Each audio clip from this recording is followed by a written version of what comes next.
රකිත ඉන්නවා ලයින් එකේ. රයිට් ඔය දැන් ඊයේ කතා කරලා ගියාන් පස්සේ මං ඊයේ මෙයා ආවා එයා පල්ලෙහාට ගිහිල්ලා ආයෙම මේ අපේ චරිත කතා කරන් පස්සේ මේ මදුනංගි ආවා එළියට ආයෙම ආවා මට කතා කරලා ආවට පස්සේ මම කිව්වා දැන් ඊට විතර වැඩසටහන වෙනකොට අර තව ලක්ෂ අපිට 10ක් දෙන්න දිනවා කියලා කිව්වා. ඒක දෙවෙනි වැඩේට ලක්ෂ රිමාන්ඩ් කරන වැඩේට සෝරි මේ දානවට රිමාන්ඩ් කරවන්නට ලක්ෂ ඩීෝ වැඩේට ලක්ෂ 10ක් දැන් ලෑස්ති කරන්න ඕනේ කිව්වහම පස්සේ යාකුවා හරි අයියේ මමත් ඒක ගැන තමයි මේ කල්පනා කර කර ඉන්නේ සයි සල්ලි මේ ඉල්ලුවාද කියලා ඇහුවා. කවුද කියලා මං කිව්වා මෙහෙමයි මේ අත්ත වශයෙන්ම මේ රකිත පුතාට එහෙම සල්ලි අවශ්‍යතාවයක් නැහැ. නමුත් මෙතන මේ වැඩසටහනට යන්න තියෙනවා. තප්පරගෙන හෙලෝ. ඔව් ඊට පස්සේ මම කිව්වා මේ කට්ටිය මේ මෙතර ගිය පාරක්ලා මේ 1000ක් ගත්තේ ලක්ෂ 1000ක් ගත්තේ මේ ඒවට අදාළ තැන් වලටයි මේකයි මෙහෙම කතා කරලා ඉතියා කිව්වා මෙන්න මෙහෙම කතාවක් එයා කිව්වා. මේ ඊට පස්සේ මම කිව්වා මම කොහොමද වැඩි කතා කරන්නේ මම කිව්වා මේ ආයි මම හිතන විදියට අයියේ අර මේ ගෙවන අරබ ගෙවනේවා හරි කියලා කිව්වා. නිකන් මේක කිය මම ඇත්ත කියන්න එපා. ඒ කියන්නේ අපේ ඩීෝ එක ක්ලියර් කරන්න අර හෙට මෙට හතර වටේට ඔය ඉන්නේ සමන්වේක නායකලට ඔය අර අපේ තියෙන සෙක්‍රටරියට එහෙම තියෙන කට්ටියට කියනවා නේද තාම පොලිසියට නම් දීලා නැහැ. එදා මම කිව්වනේ සල්ලි භාගයයි දීලා තියෙන්නේ. මේ භාගයක් අදාළතනට දීලා තියෙනවා. නමුත් ඒ පුද්ගලයා එනකන් ඉන්නේ. ඒ පුද්ගලයා අනිවාර්යයෙන්ම ජූන් වල 25 මේ කට්ටිය අපේ කට්ටිය පත් කරගන්නවා. ඒක 150 ෂුවර්. හරිද? ඒ වුණාට ඒකයි ඒක ප්‍රශ්නයක් නෑ. මට ඒක මම පොරොන්දු වුණානේ. ඒක අදාළනේ කට්ටිය සල්ලි ඒ කට්ටිය බෙදාගත්තත් මට කර මං කෝ ඒකට මේ සල්ලි බෙදා ගන්න ඕන කට්ටිය නෙවෙයි. ඒ කට්ටිය මේ අත්ත වශයෙන්ම ඒ යන මිලට අපි අගයක් දෙන්න ඕනේ. ඒක හරි. අපි යාට දුන්නා මෙයාට දුන්නේ නැහැ කියලා කිව්වා. දැන් උනත් ඔයා බලන්න කිව්වා. දැන් උනත් අපි ඔතන ඉන්න කට්ටිය සෙට් කරගන්න 100 150 ලක්ෂ 10 2 3 ගන්න නැහැ කිව්වා. ආගේ මල්ලිගේ දෙන 9 මේකට ගන්නව නම් පටන් ගන්නෙ නිකන් පියනුනත් ලක්ෂ 10න් පටන් ගන්න කිව්වා. ඔය කෙනෙක් උනත් ලක්ෂ 25 30 පටන් ගන්න කිව්වා. කියලා ගෑණිය බැලන්ස් කරලා තියෙන්නේ. දැන් වැඩසටහන ඉක්මනට ක්‍රියාත්මක කරලා මේ ඉතුරු 10 ගත්තනම් හරි කට් ගාලා. දැන් මම දැන් වාට මේකේ මතක තියාගන්නකො දැන් ඔය අපි දේශබන්දු මහත්තයාට ලක්ෂ අපි එතන 500ක් දුන්නානේ. හරිද? 500ක් දුන්නාට පස්සේ ඒ දුන්න එක කවුද දන්නේ එච්චරයි. කවුරුද දන්නවද?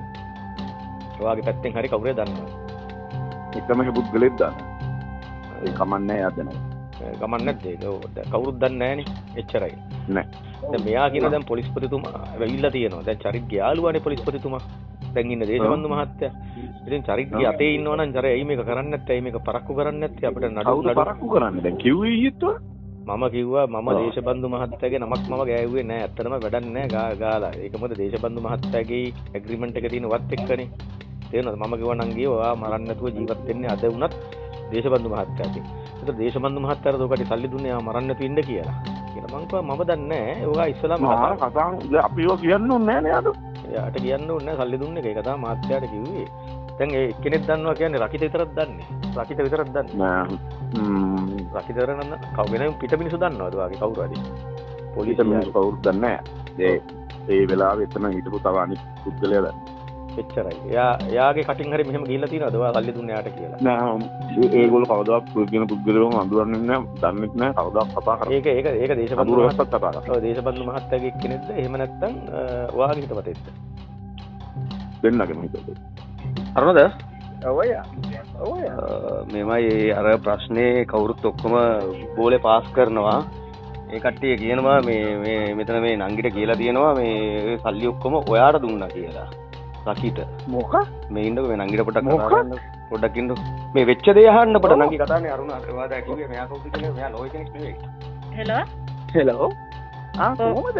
ඔයා මොකද්ද මේ මට ඇත්තටම එදා මේ අවුරුද්දට එක පාරක්වත් ඔය දෙන්නම හම්බුනේ නැහැ.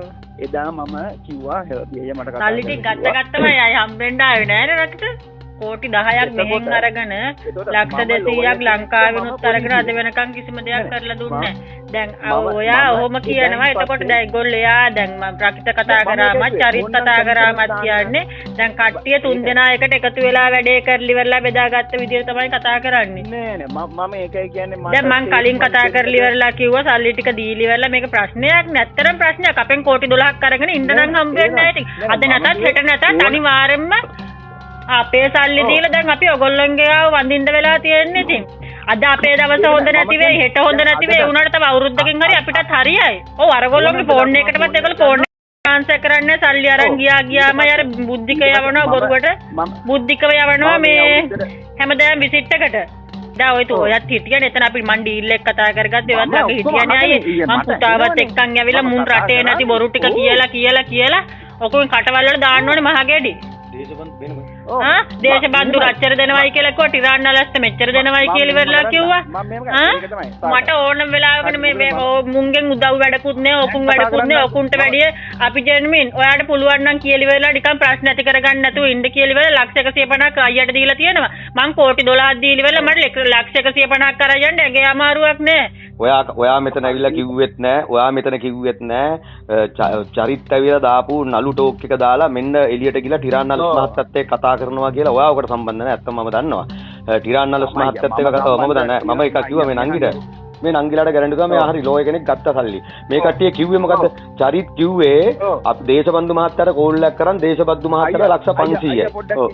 මං අයියට ආයි කෝල් බෑක් කරන්න. නෑ ඉන්නකෝ දැන් ලෝයස්ලරා මෙයා දාපු දර්ශනය ටිරාන්නලස් මහත්තයයි එයාගේ අතේ වගේ කතා කරේ. මුන්ව මරනවා නරලා මං ඔයා බේරලා දෙනවා කියලා කිව්වා. ඔව් මම මේගොල්ලන්ට කතා කරලා ඊට කෝල් බෑක් කරන්න.